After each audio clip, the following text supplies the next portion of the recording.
अस्सलाम वालेकुम। काज़ी इकराम बशीर ऑफिशियल में खुश आमदेद।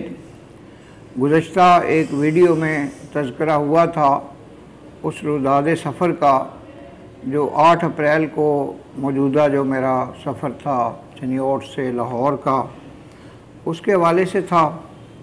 अब चूँकि ईद उल फ़ितर का त्यौहार करीब था तो वापसी की तैयारी थी। लाहौर शहर में जो ये 13 अयाम गुज़रे हैं अप्रैल के, इसमें एक सबसे अहम जो मुझे अचीवमेंट हासिल हुई वो पाकिस्तान के मुमताज़ बुज़ुर्ग तरीन सहाफ़ी जनाब मुजीबुर रहमान शामी साहब से एक ज़ाती मुलाकात थी जो कि एक तवील अरसे बाद हुई थी, और जिसमें उनसे मैंने अपने दोस्त डॉक्टर खालिद यासीन साहब की उस अक़ीदत का और मोहब्बत का तज़किरा किया जो वो जनाब मुजीबुर रहमान शामी साहब से रखते हैं।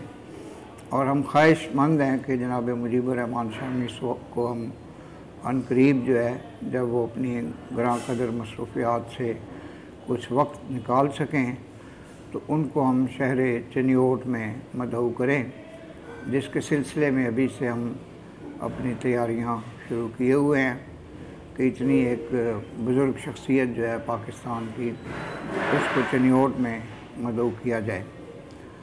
तो न सिर्फ जनाब मुजीबुर रहमान शामी साहब से एक अच्छी मुलाकात हुई, बल्कि जो इदारे में इसार राना साहब, नईम मुस्तफ़ा साहब और दीगर जो दोस्त थे, कंपोजिंग सेक्शन के दोस्त भी थे, मुख्तलिफ़ शोबाजात के दोस्त थे, तो रोज़नामा पाकिस्तान में मेरा काफ़ी चूँकि आना जाना रहता है। और इन दिनों में जो सियासी सूरत हाल है उस पर हम काफ़ी सारे जो एंकर पर्सनस हैं और जो यूट्यूब पे जिन लोगों के चैनल्स हैं, बिलखसूस जनाब ज़फ़र अब्बास लक साहब और जनाब नासिर अली साहब और जनाब तनवीर सादिक साहब हमारे एक बहुत अच्छे दोस्त हैं, और बुनियादी तौर पे जनाब तनवीर सादिक एक एजुकेशनिस्ट हैं, और उन्होंने माहिरीन तालीम के लिए बेपनाह मराहत के पैकेज जो थे वो साबका हुकूमतों से हासिल किए, और उनका अंदाज़ भी कायदाना है। जनाब तनवीर सादिक साहब की रफ़ाकत और रहनुमाई हमेशा मुझे हासिल रही है, चूँकि हमारे कॉमन फ्रेंड थे जनाब प्रोफेसर मोहम्मद ज़हीरुद्दीन और राना असगर अली, जिन्होंने कि बहुत एफ़र्ट्स की प्रोफेसर्स को ग्रेड दिलवाने में। इसी तरह जिन दोस्तों ने यूट्यूब चैनल बना रखे हैं उनमें जनाब लतीफ़ उस्मानी साहब भी हैं, जनाब मार ज़फ़र अब्बास लक के अलावा तनवीर सादिक और दीगर दोस्तों ने, नईम मुस्तफ़ा साहब ने, काफ़ी दोस्त हैं, इसार राना साहब हैं जो कि इस कौम की रहनुमाई जो है अपने चैनल्स के ज़रिए से कर रहे हैं। तो हमारा ये तरीक़ाकार होगा कि हम बाहम इश्तराक से जो आला अखलाकी इक़दार हैं और जो पाकिस्तान की सियासत को बेहतरीन रस्ते पे गामज़न करना है उसके लिए हम कोशिश करेंगे। तो इन दिनों में जब मैं लाहौर में था तो मेरी मुलाकातें एक बहुत प्यारे दानिश्वर दोस्त जनाब आबिद सरवर साहब जो नेशनल बैंक, जो अलाइड बैंक ऑफ पाकिस्तान में एक आला ओहदे पर फायज़ हैं, उनसे भी रहीं। इसी तरह जनाब यूसुफ राजमान जो मेरे दोस्त हैं अलाइड बैंक में, उनसे भी काफ़ी इंटरेक्शन रहा। जब वापस चनियोट आना था तो काफ़ी ट्रैफिक के मसाइल थे।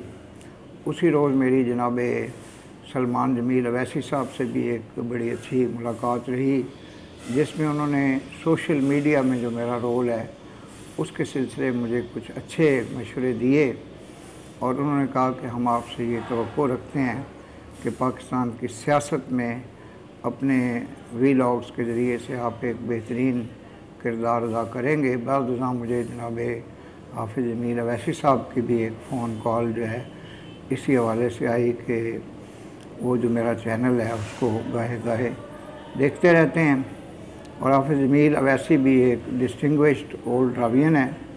जब मैं लाहौर पहुंचा हूं तो दौरान सफ़र मुझे एक ऐसे नौजवान दोस्त से मेरा तारुफ़ हुआ जो जनाब इमरान ख़ान का बड़ा मोतक़िद था, और उसका जो नाम है वो तो आसिम है, लेकिन वो बहुत ही खान साहब से अक़ीदत रखता था। तो हमने किसी किस्म की कोई ऐसी डिस्कशन नहीं की जिसमें किसी किस्म की कोई तलख़ी आ जाए। तो इस नौजवान ने आगे फिर बखर जाना था, तो हम दोनों जंग की बस पे सवार थे, क्योंकि लाहौर में काफ़ी ज़्यादा ट्रैफिक का, बसों का जो सिलसिला था। तो जब चनियोट आया हूँ तो जनाब काजी अबरार हुसैन साहब से मुलाकात हुई है, जो मेरे कज़न हैं। ऐसे ही जनाब मुदस्सर हसन कासमी की जो फैमिली है वो भी मेरी वालदा माजिदा की आदत के लिए हमारे घर तशरीफ़ लाए हुए थे। तो इस तरह मेरे जितने भी दोस्त चनियोट में हैं, बिलखसूस जनाब फ़याज़ हरल साहब, अख्तर हरल साहब और नईम खान साहब उनके एक साथी हैं। फिर एक सफदर हुसैन साहब मेरे दोस्त हैं रेलवे रोड पर, जो कि एक ब्यूटी पार्लर चलाते हैं और मुझे भी वो मुख्तलिफ अच्छे मशवरे देते रहते हैं शख्सियत को बेहतर बनाने के सिलसिले में, और चैनल के सिलसिले में वो काफ़ी कोशिश करते हैं कि इसके सब्सक्राइबर्स को बढ़ाया जाए। और हम लोग चनियोट की जो बाज़ मुमताज़ शख्सियात हैं उनके इंटरव्यूज़ भी रिकॉर्ड करने वाले हैं। तो इसमें जनाब फ़याज़ अहमद हरल के अलावा मुझे जिस शख्सियत का तावन हासिल है वो जनाब डॉक्टर खालिद यासीन साहब भी हैं, मेरे कदीम दोस्त शुएब साहब भी हैं और जनाब शौकत अली आज़ाद साहब भी हैं।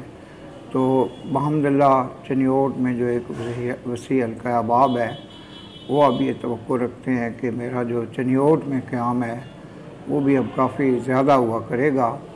तो ये कुछ ज़ाती बातें इसलिए करता हूँ, ना सिर्फ़ अपने नाज़रीन से बल्कि अपने एक बेहतरीन दोस्त जनाब नासिर अली साहब से जो सियालकोट में क़याम पज़ीर हैं।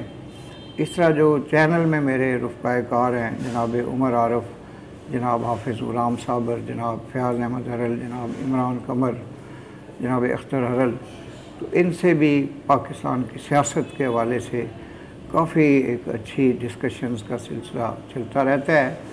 तो मैं तवक्को करता हूँ कि अब कुछ रोशनी के आसार हैं, अंधेरा छटने वाला है। तो हर तरफ इंशाअल्लाह जैसे कि अल्लामा इकबाल ने कहा है कि और ज़ुल्मत रात की सीमा पा हो जाएगी, आसमां होगा सहर के नूर से आईना पोश, और ज़ुल्मत रात की सीमा पा हो जाएगी।